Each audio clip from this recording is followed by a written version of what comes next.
ये सब कोई नई विद्या नहीं है। हमारा नहीं पुराने वेदों और शास्त्रों में इसका जिक्र है। हमारी ऐसी आशा है कि ऐसे आयोजन चाहे सब जगह ना हो पाए, लेकिन सारे विश्व के कल्याण के लिए, देश के कल्याण के लिए ऐसे आयोजन होते रहे, जिसमें स्वामी जी के अलावा अन्य लोगों का सहयोग भी हो।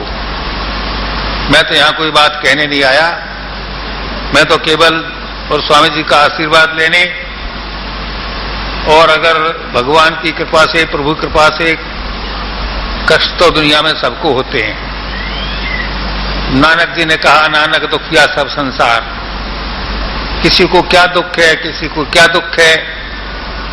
हमारी ऐसी आशा है कि सबके दुखों का निवारण हो सके, तो इससे अच्छी बात और क्या होगी। मैं आशा करके चलता हूं कि सबके दुखों का निवारण होगा और सारा संसार कष्टों से मुक्ति पा जाएगा। इन्हीं शब्दों के साथ यहाँ आने पर आपने जो स्वागत सत्कार किया, उसके लिए आपका बहुत बहुत आभार, आपका बहुत बहुत धन्यवाद। जय हिंद। बहुत बहुत आभार, बहुत बहुत धन्यवाद महामहिम। अब मैं प्रार्थना करना चाहूंगा जो लंदन से सेवादार हैं भाई सरप्रीत जी, जो एक नई सीडी है भावांजलि, जो अद्भुत गीतों की अद्भुत माला है, और परमादरणीय मनदीप जी, परमादरणीय अरुण गोविल जी, महामहिम से की कृपा के लिए मैं प्रार्थना करूंगा कि आप इसका विमोचन करने की कृपा करें।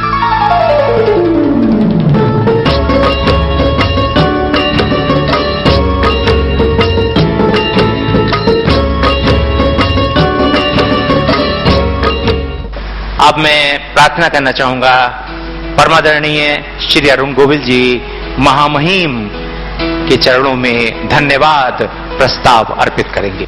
परम पूज्य गुरुदेव के चरणों में, परम पूज्य गुरु मां के चरणों में मेरा नमन। हमारे बीच पधारे हुए परम आदरणीय महामहिम श्री जगन्नाथ पहाड़िया जी के चरणों में मेरा नमन।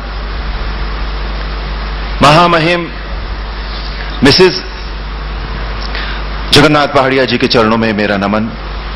उनके सभी परिवार वालों को, परिवारगणों को मेरा प्रणाम, आप सबको मेरा प्रणाम। आज गुरु पूर्णिमा के इस महान उत्सव पर, इसकी महानता में भौतिक रूप से और लौकिक रूप से, दोनों ही तरह से जो इसका रूप है वो और भी निखर कर आया है कि हमारे बीच परम आदरणीय महामहिम श्री जगन्नाथ पहाड़िया जी आज यहां मौजूद हैं। उन्होंने यहां आने की स्वीकृति दी। परम आदरणीय पहाड़िया जी एक बहुत सुलझे हुए इंसान हैं। एक पूरी जिंदगी, पूरा जीवन व्यतीत हो गया है राजनीति में, लेकिन आज भी जब हम इनकी ओर देखते हैं तो राजनीतिज्ञों का जो चेहरा आज हमारे सामने है, हम इससे उनको कहीं अलग पाते हैं। आज भी इनके चेहरे पर जो सौम्यता है, जो सुलभता है, वो आज की राजनीति को, मैं ये कहूंगा कि आज की राजनीति की जो इमेज है वो नहीं है। इसलिए एक बेहतर राजनीतिज्ञ और एक बेहतर इंसान के रूप में हम परम आदरणीय पहाड़िया जी का धन्यवाद करते हैं कि वो यहां पर आए। अपनी उपस्थिति से उन्होंने हम सबको अनुग्रहित किया, और यहां आकर उन्होंने और उनके परिवार ने परम पूज्य गुरुदेव का आशीर्वाद ग्रहण किया। आप सभी का भी बहुत बहुत धन्यवाद। और अब परंपरा के अनुरूप हम अपने राष्ट्रीय गीत का उद्घोष करेंगे।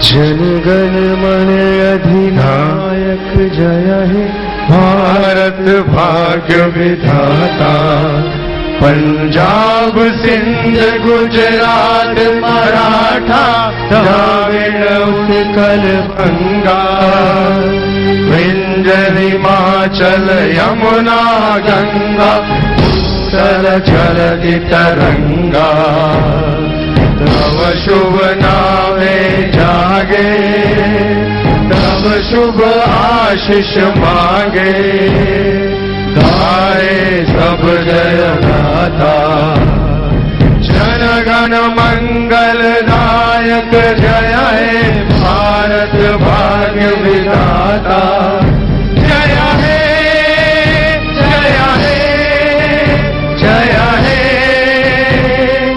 जय जय जय जय हे। महामहिम का अनंत कोटि आभार, अनंत कोटि धन्यवाद।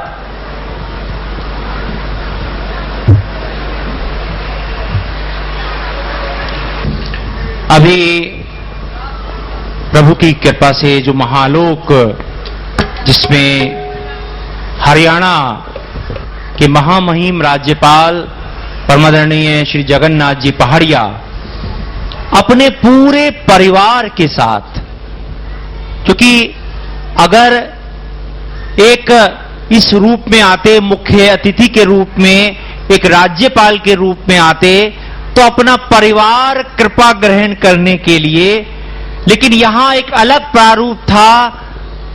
परम पूज्य सद्गुरुदेव जी से कृपा लेने के लिए उनका पूरा परिवार आया था।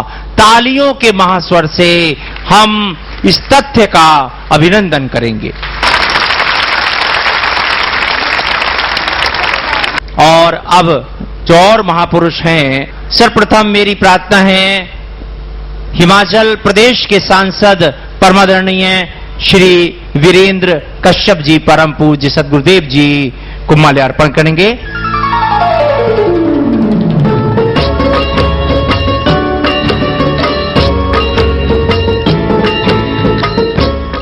और अब मैं प्रार्थना करना चाहूंगा हिमाचल प्रदेश के ही विधायक परमादरणीय श्री प्रकाश चौधरी जी।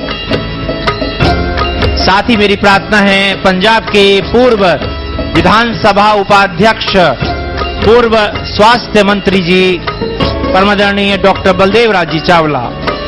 अब मैं प्रार्थना करना चाहूंगा भगवान श्री कृष्ण का महाप्रारूप जिस महापुरुष को मिले हैं परमादरणीय श्री नीतीश भारद्वाज जी, क्योंकि ये प्रभु की महाकृपा होती है कि किसी मानव को प्रभु का महाप्रारूप मिले।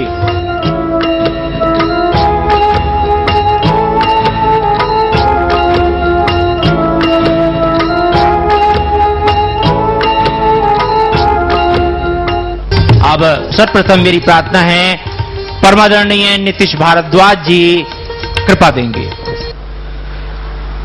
दक्षिणास्य समारंभा शंकराचार्य मध्यमा अस्मदाचार्य पर्यंता स्मर्याद गुरु परंपरा अखंड मंडलाकारं व्याप्तं येन चराचरं तत्पदं दर्शितं येन तस्मै श्री गुरवे नमः। अज्ञानतिमिरान्धस्य ज्ञानाञ्जनशलाकया दर्शितं येन तस्मै श्री गुरवे नमः। गुरुर्ब्रह्मा गुरुर्विष्णु गुरुर्देवो महेश्वरः गुरु साक्षात् परब्रह्म तस्मै श्री गुरवे नमः। भगवान दक्षिणामूर्ति जिनका वर्णन वेदों में किया गया है, गुरु परंपरा भगवान दक्षिणामूर्ति से शुरुआत हुई, आरंभ हुआ। आदि शंकराचार्य जिन्हें भाष्यकार भी कहते हैं, वो इस गुरु परंपरा के मध्य थे और इस व्यासपीठ पर विराजमान गुरुदेव यहां तक ये गुरु परंपरा आज तक आई है, निरंतर आगे भी बढ़ती रहेगी, बहती रहेगी। आज गुरु पूर्णिमा के इस पावन अवसर पर आप सबको मैं बधाई देना चाहता हूं कि एक ऐसे गुरुदेव के समक्ष आप सब और मैं स्वयं हम यहां उपस्थित हैं, जिनका एकमात्र प्रयास है कि वेदों में जो वैज्ञानिक रीति से मंत्र लिखे गए हैं उसको समक्ष आप सबके खोलना चाहते हैं। उन्होंने बहुत सही कहा, मैं सुन रहा था उनका वक्तव्य, कि लोग विश्वास नहीं करते।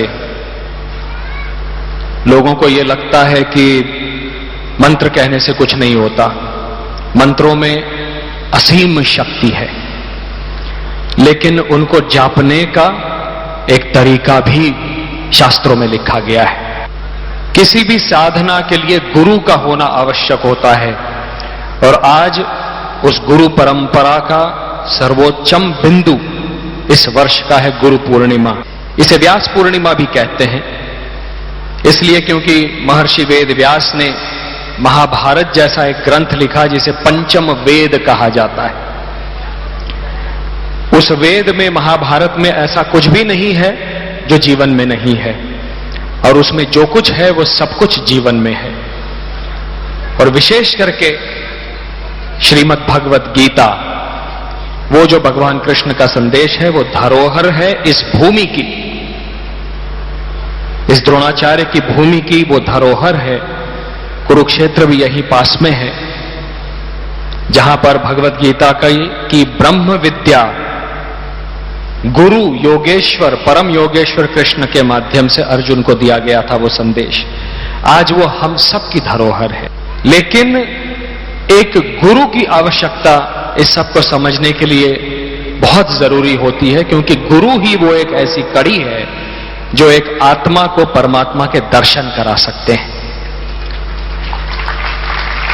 कैसे कर सकते हैं? गुरु के अनेक रूप होते हैं, गुरु की भी अपनी लीला होती है, गुरु के अनेक रूप होते हैं। सबसे पहले तो गुरु ऐसा कुछ वक्तव्य कर जाते हैं जिससे हम सबके मन में जिज्ञासा निर्माण होती है, और उस जिज्ञासु वृत्ति से हम गुरु को कुछ प्रश्न करते हैं कि गुरुदेव ये ऐसा क्यों है, ऐसा क्यों नहीं है, इसके साथ ऐसा क्यों हो रहा है, उसके साथ ऐसा क्यों नहीं हो रहा है, मेरे साथ ऐसा गलत क्यों हो रहा है।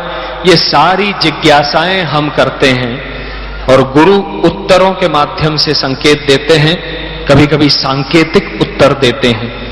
वो संकेत मात्र इसलिए देते हैं क्योंकि गुरु हम सबको, शिष्यों को साधना के पथ पर अग्रसर करना चाहते हैं।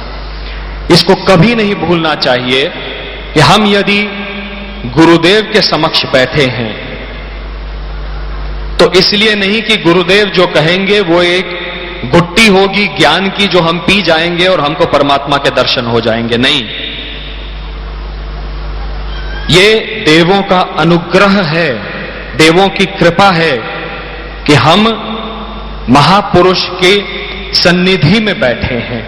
वो केवल इसलिए क्योंकि जो वो संकेत दे रहे हैं उसको ध्यान में रखते हुए स्वयं को साधना के पथ पर अग्रसर करना है। जब तक व्यक्ति, एक कोई आत्मा, जीवात्मा स्वयं तपती नहीं है, तपश्चर्या नहीं करती, साधना नहीं करती, तब तक उस आत्मा को परमात्मा के दर्शन नहीं हो सकते। और यही गुरु का कार्य है। यह संदेश यहां से लेके जाना है आप सबको। आज संयोग ऐसा है कि महाशिवरात्रि का पावन अवसर भी है। अधिकतर लोग भगवान शिव को संहारक मानते हैं कि भगवान शिव संहार करते हैं। ब्रह्मा ने निर्माण किया, सृष्टि का सृजन किया, विष्णु उसका पालन करते हैं और भगवान शिव संहार करते हैं। नहीं, ऐसा मात्र नहीं है, संहार करते हैं कभी कभी, लेकिन वेदों में जो लिखा है भगवान शिव का एक ऐसा वर्णन भी है जिसमें वो परम गुरु माने गए हैं। जो मैंने बिल्कुल शुरुआत में कहा था, भगवान दक्षिणामूर्ति।